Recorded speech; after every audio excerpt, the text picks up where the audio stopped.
Tokyo. A man ignited a flammable liquid around an animation studio in Kyoto, Japan, on Thursday, the police said, killing at least 13 people with many more feared dead in a devastating morning blaze. About 70 people were inside the offices of Kyoto Animation when the blaze started at about 10:30 a.m., the police said. The Kyoto Fire Department confirmed that 13 people had died in the blaze and that 11 more were feared to have been killed. At least 36 others were injured and several remained missing on Thursday. The police questioned a 41-year-old man who was suspected to have set the fire after spreading a liquid. He was receiving treatment at a hospital, according to local news reports. Kyoto Animation is best known for producing shows and movies including Full Metal Panic, K-On! And Clannad, among other works. It was founded by Yoko Hata and her husband, Hideaki Hata, in 1981, and most of the studio's production takes place in the building that was the site of Thursday's fire. Footage of Thursday's fire from a local TV station showed black smoke rippling out of windows of the three-story building, with one side of the building mostly charred black. Citing the Kyoto police, the Asahi Shimbun, one of Japan's largest mainstream dailies, reported that the suspect had entered the building screaming, "Die!" The newspaper reported that the suspect had tried to escape, but collapsed on the street outside and was captured by members of the studio's staff. The shows and movies that Kyoto Animation produces fall into the category of Japanese cartooning known as anime. It is a backbone of Japan's popular culture and one of the country's major soft power exports.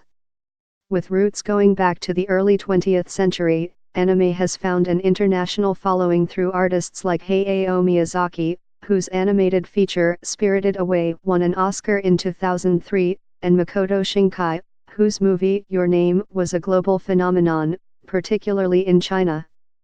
On Twitter, Mr. Shinkai showed his support. "Everyone at Kyoto Animation, please stay safe," he said, in a message that was recirculated almost 19,000 times. Prime Minister Shinzo Abe also expressed sympathy on Twitter for the victims of the fire. "Today, we had many casualties in a fatal arson attack that happened in Kyoto," Mr. Abe wrote. "It is so horrifying that I am at a loss for words. I'd like to express my deepest condolences to the victims.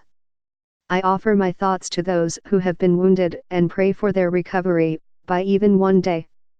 Witnesses who spoke to other Japanese news outlets described grim scenes near the studio.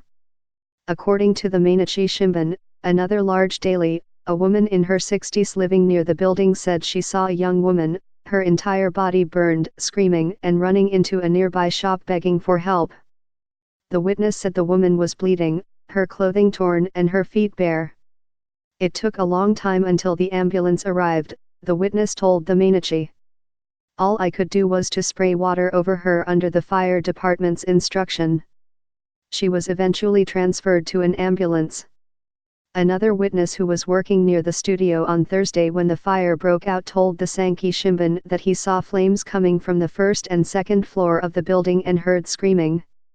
The unnamed witness said he saw a man hanging onto the wall outside the building, and another trying to escape from a first-floor window after breaking it.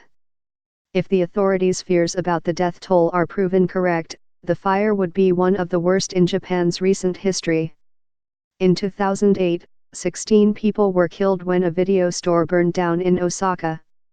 In 2001, 44 people died after a fire broke out at a crowded gambling club in Tokyo's busiest entertainment district. The blaze on Thursday came less than 2 months after a man went on a stabbing rampage in a suburb outside Tokyo, attacking 17 schoolgirls, killing one of them as well as an adult. The rampage by the 51-year-old man cast attention to the phenomenon of Japan's hikikomori, adults who are extreme recluses, and their psychological issues.